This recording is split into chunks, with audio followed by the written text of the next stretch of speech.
Well, gents, it's time for another quick update video where I'm at with this thing. So, I finished stripping all of this. I think this is what, I don't remember if this is considered A-pillar or this is A-pillar. Oh, whatever this is. This door hinge bracket thing. Yeah. Stripped that, stripped the rockers, stripped the door jamb, stripped this shit off. I'll tell you why in a second. Stripped the dash down to bare metal. Now, let's see if I can handy flashlight that got a hit to make work good. And this is gonna be shitty, but yeah, can't see it worth a damn. But anyways, it sprayed out beautifully. I can tell you why. I did away with the Harbor Freight guns, but I did away with, I ran out of them. So I had to use my DeVilbiss kit, which apparently aren't that great of spray guns. I got a set of DeVilbiss starting line guns that I sprayed the Subaru WRX that I bought a while back that was wrecked and I fixed up. Same gun I sprayed that front bumper and fenders with. I didn't have a gun to spray epoxy with. This was bare metal, and I didn't want to risk it starting to flash rust. So I loaded it up in my DeVilbiss gun, and of course my cup stripped out where the threaded neck meets the cup, not where it threads into the gun. That like stripped out and started dripping everywhere. So you see drips, and so on throughout the car. Luckily, I don't think I dripped anywhere in the actual paint.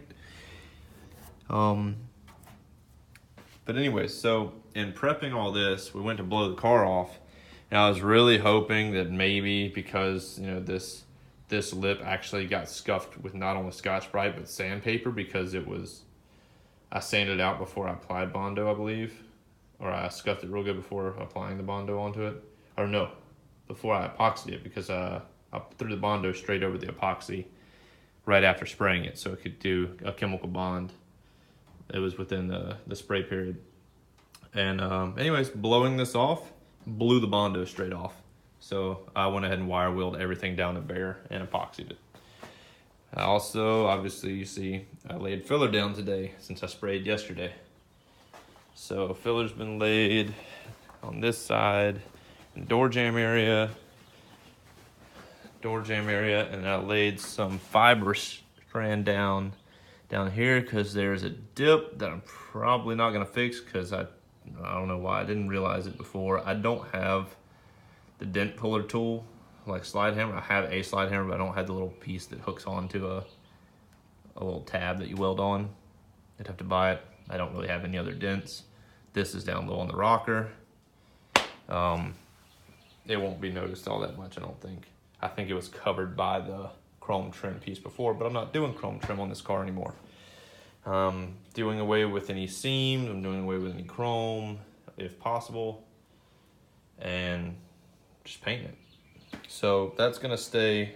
It might get fixed before I lay the actual real paint on. I might come back and fix it before paint, depends on how it looks. The plan was to get the body work done for the most part, lay black epoxy, get the car drivable with black epoxy on it.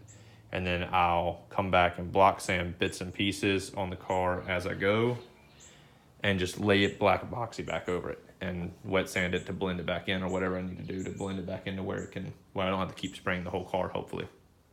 But once I get to where I'm satisfied with the way this thing looks, all black epoxy laid, and it looks clean like glass, and I'm block sanded down and like everything, I'll scuff the whole thing and spray it with the real color that I plan to do it with. But it'll stay black for a while probably. I'm not gonna try to bust ass to get this thing done and final. There was also a little dent right here. Wasn't much, but I went ahead and skimmed a little bit of the Bondo up here as well. But anyways, so yeah, I sprayed over this. You can see where Bondo was. I'm curious, I don't remember it. Do you just spray enough over this to where you stop seeing where there's Bondo, or is it just because it's not fine sanded and it's just, you're mainly seeing some scratches. I mean, it is still a little bit raised, and it's not perfect smooth, but I don't remember if you just need to spray over that or if it's just a sanding thing. But anyways, so I sprayed it on everywhere, door jambs, rockers, and you can probably see on the door jamb area. I mean, it sprayed on nice. I was able to set the gun and didn't have overspray. It was actually flowing fluid properly, and I mixed up way more than I needed because I got so used to using those shitty guns. So the next step will be obviously the sanding this stuff, but I'm gonna scuff all the inside of this. I already scuffed this back deck area just now, the axle tube or tunnel, and the side areas here and here with 180 grit. Now Eastwood said, I think 320 on their platinum on the label. They messaged back on a question I posted and said 400 grit. So I'm not really sure on that. I'm thinking you just have to practically put a bajillion tiny little scratches in it for it to stick to their stuff. It's the only thing I can figure. I don't know if I'm gonna go back over this stuff and find sand. I might go see if I can find some 400. Actually, I think I have some 400, and I'll scuff over the large areas that have it. But from everything I've learned, like anything between like 80 and 220 should be fine for Bondo or another coat of paint, as long as it's, you know, decently scratched up, scuffed up to where it looks like a matte finish. If I'm wrong, someone correct me, maybe so, but it seems like that's good enough. Like the more grit seems like it gives it more bite, as long as it's not crazy. I mean, you scuff it with 40 or 60 grit and it might be not enough scratches and just too deep that it's not getting good bite. I don't know. But the plan is to coat all that with this rust encapsulated black I had down here. I need to check, make sure the shelf life on that's not expired. I've had that sucker for a minute. It might not even be good. If it's no good, I'll spray it with the zero rust I've got there in that green and kind of diamond plate can next to the acetone. So it'll get sprayed from like here, where this gray epoxy is, back, all the trunk and the sides here and the roof, all will get that black. I'm gonna wait to do that until I get my masking paper to mask the dash off, because it looks too pretty for me to mess up. So I'm gonna mask it off and keep it protected from getting dirty, scuffed, dinged, etc., and overspray from paint. And all of this gray will be coated black. Now I do have a question that I'm wondering if anyone's ever done. I'm curious to know, I guess they did it for looks reasons, to stay kind of OEM, I'm not sure, but I think these are Detroit Speed mini tubs that I bought, I'm almost certain. And I'm not sure why they put the spare tire dent on a mini tub. When I fit my wheels up, it looks a lot like I might actually hit on this if I go my full width. I'm really tempted to go ahead and hammer this in, because I'm sure I'm gonna mess up the paint epoxy on it, and I wanna be able to easily coat it again without having to mask a million things off and etc., etc. So if anyone has done this before and taken this dent out, let me know how you did it. Shy of me having someone hold a dolly back here and commence the pounding on it with a hammer, I don't really know how to proceed with it. I mean, other than I can cut it out and then mold a piece of metal and, you know, weld around it to get rid of it, but I'd rather not do any more welding on this thing. I don't have strinker, stretcher, English wheel, any of that kind of stuff to do any metal curvature either. So I'd be working everything by hand with a hammer and, you know, working around the vise maybe. I don't know, I don't have an anvil here. So, this came out decently as well. I still have the Bondo over that smooth out. It's got little pits here and there, same thing over there.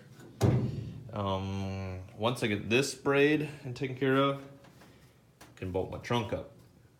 And once my trunk's bolted up, I can fit these rear pieces on. Get them lined up how I want them, and then coat the Everglass over it. I think I'm gonna go Everglass over it, the seam in between here. Sand it down, and then I'll come back with Bondo over it. But like I said, I'm doing away with the seam here. I'm putting that on permanent.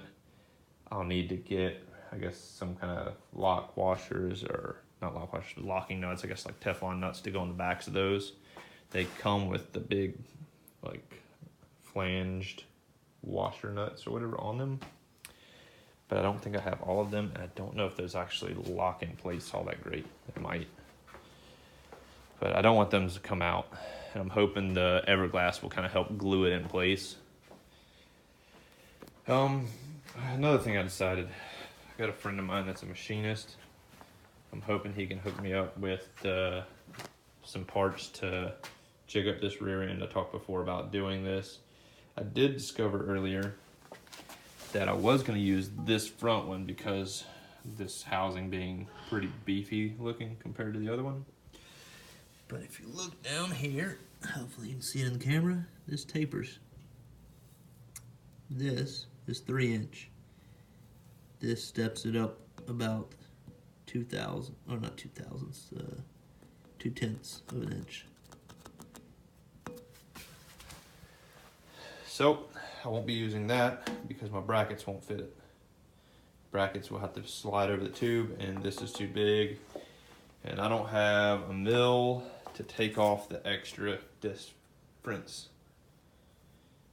And I don't feel like taking my brackets to my friend to mill out and etc. I'm just going to use this other tube. I would have had to fix this anyways.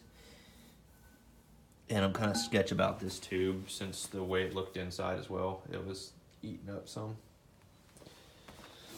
But I'm hoping he can hook me up with at least the rod that passes through it for cheaper than what I can buy them for. I think local metal yard said they can get me a cold rolled steel rod for $43, I think, for a 10-foot. That's all they sell it by is 10-foot. Sadly, all I need is 5.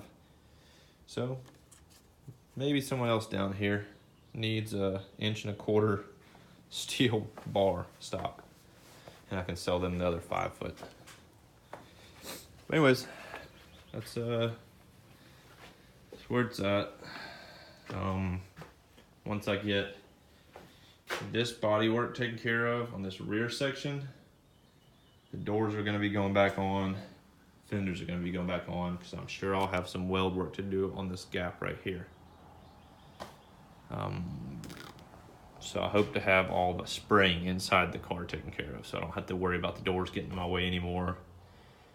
I haven't quite decided if I know I wanted to dynamite the floor. The roof, I thought about doing. I don't know if I'll have to worry about the dynamite coming off from vibration, heat, etc. separating. I know it'll be a little bit of a hanging weight. I think I'll end up just spraying some textured rust encapsulator or something like that up there. I have a can of it. I might just spray it and hope for the best. Hopefully I don't regret it and have to go back and put something else. But anyways, like I said, if somebody can give me input on this thing, this big old dent, I need to get rid of that, I believe. All right, guys, thanks for watching.